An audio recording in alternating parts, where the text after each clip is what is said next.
Hey guys, welcome back to another video, and today we're going to be talking about the trap that a lot of young men get in, where they just get stuck in a cycle of constantly wanting to go out as much as they possibly can, and sort of how to, why it's bad first and foremost, because that's a lot of things that people don't actually recognise when they're in it. They don't think it's a bad thing. And then how you can sort of get out of it once you recognise that it's bad. So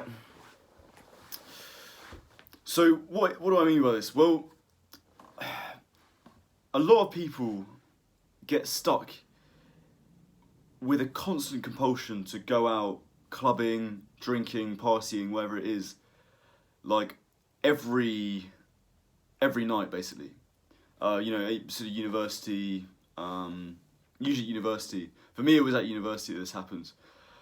Just like every night, you want something to happen, and every night something doesn't happen, it's like disappointing, and you're really annoyed, and you just put all your money into going out. Nothing else has any priority in your life. You're waking up late, hungover, several days of the week. And yeah, I've heard stories of people where they'll pay their friend's entry fee because they're so desperate to go out and to have someone to go out with. So that kind of thing. And I've really been through this myself until relatively recently. Really, for most of university, the only real thing I thought about was going out. I had music as a big hobby, and obviously I had uni work and friends and girls and stuff like that. But mainly what I was worried about was just going out. I wanted to do as much of it as I possibly could. And the problem is, my life wasn't that great as a result, because I was just pouring all my resources into going out. So I was waking up late, hungover, not really focusing during the day. Then it gets to the evening and just any excuse to go out, spend money on alcohol. It's just a constant cycle that just kind of gets worse and worse. And I remember one evening about 6 months ago when I was just meant to be going out with some friends into town. It was a Saturday night, and one of them was ill or something, so we decided not to go out in the end. And I was kind of a bit disappointed by this. But I decided to just tidy my room as something productive to do. And I decided to put on some YouTube while I was tidying my room. And I came across a YouTuber called Hamza. And I listened to some of his videos while I was tidying my room. And by the end of that evening, my mindset had completely changed when it came to going out. It literally a switch was just flicked in my mind, and I was suddenly going out isn't as important as I thought it was. And from then on, I just treated going out very differently, and my life has just got so much better as a result of it. So I really sort of recognised there's something going on here that I think maybe I could explain to other people who might be going through the same thing. So I think the big thing about this compulsion of constantly going out is that you think it's really important, and that you need to just get as much of it in as possible. You need to party as much as possible, and no matter how much you do, it always seems like there's more. That you can never really fulfill your desire of going out.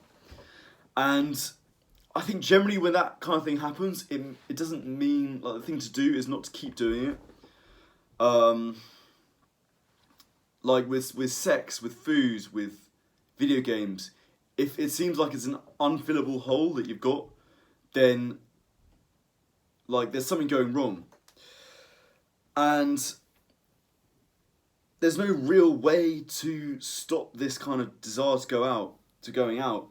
Like, you're not gonna sort of exhaust it in yourself, is what I'm getting at. You're not gonna party so much that one day you're like, okay, that was enough partying now. I've kind of calmed down. I'm gonna stop going out so much, which is kind of what I thought would happen with me.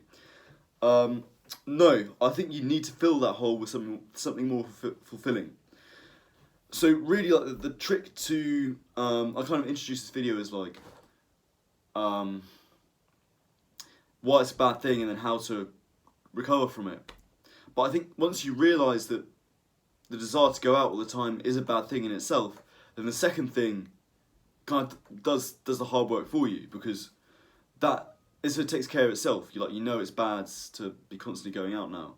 You know it's like wearing you thin, and it means you need to do something else with your life. So really, that's what you need. That's how you cure this. Is you find something to fill the hole that going out is occupying at the moment. So that could be like for me it was the gym, like going to the gym, or it could be anything, you know. It could be, you need to build towards something basically, and that's really how you're gonna get over it. And the stage I'm at now is like, I really don't give a shit if I go out or not. And it sounds very boring, but I just love it. I absolutely love it. You know, I enjoy it when I do go out, but I'm very sort of reluctant to, in a way, because there's so much else that is compromised now in my life that wasn't compromised before, that like the means that you know, if I'm going out, I can't do this. You know, I'm gonna wake up, like I went out last night actually, which is kind of why I'm been thinking about this, and you know, I haven't got as much done today as I would have if I hadn't gone out, because I would have been speaking better. Like the alcohol really, honestly, if you do YouTube and you do a lot of talking in any context, really, like see how much better you speak if you don't drink the night before. Like it's remarkable. But you know, my videos would have been better today. I wouldn't have been so tired because I had to get up without very much sleep. You know, just so many things, and like that I've kind of sacrificed. And like, you know, okay, I had a good time, fine, but it's sort of, I think it's so much better to have that kind of relationship with going out, where it's like you're almost reluctant to do it because your life has meaning to it now, and like you're going to pay a price to go out, because you're going to miss out on this other thing that you would do if you didn't go out. And that's just really, like, just enjoy it when it happens, really. Like, same with everything else, same with, like, you know how I preach a lot about relationships and sex. A lot of the time you don't really want a girlfriend, you don't really want sex, you're not really that horny, you just want to fill a gap in your life. It's better for you to fill that gap and then go and find a relationship, because then you'll be kind of in a position of power, because you'll be like, well, you know, I'm actually quite happy with my life without this. So like, I'm not saying completely reject going out and stuff, that's like the important thing, but it's just, I think you don't really need to be going out that much, and if you are, like, there's something, just like, see if you relate to what I've been talking about in this video. You know, there needs to be something getting you up in the morning, and the big shift for me that's been like, now I know what time I'm getting up in the morning, and I know what I'm doing when I get out of bed, in a way that before I was like, just, it didn't really matter, because I wasn't getting up for anything in the morning. I didn't really know when I was getting up anyway, and you know, so I could just 4, 5, 6 o'clock in the morning, I wouldn't really give a shit. I'll just go as long as I possibly could. Meanwhile now it's like, you know, I stayed out till 3, but at 3 I was like, okay guys, this has been fun, but I'm going back home now. You know, like everyone else was going to get food. I was like, I'm not actually hungry. I'm gonna go home, because I knew that I had to get up at, you know, 8:30, 9 o'clock, because that's what my circadian rhythm says. And then I'm going to the gym afterwards, which is part of my self-improvement, you know, and then I want to record these videos. I want to read, I want to meditate, you know, and like I'm making sacrifices by going out, and it's still good to go out, but there should be a cost. There should be a sort of cost benefit analysis going on in your head when you do go out, and if there's not, then maybe it's time to rethink what's the trajectory you want your life to go on. And I think it's a great opportunity just to have sort of reframe your life in a really positive way. So I hope this video is helpful, and maybe some of you are watching this and you kind of understand where I'm coming from. It's really, if you get over that kind of hump of like, it doesn't affect everyone, but it can be a real crutch if you're just constantly going out, and it just takes a toll on you after a while. So I think definitely worth getting under control. So anyway guys, thanks very much for watching. I'll see you in the next video.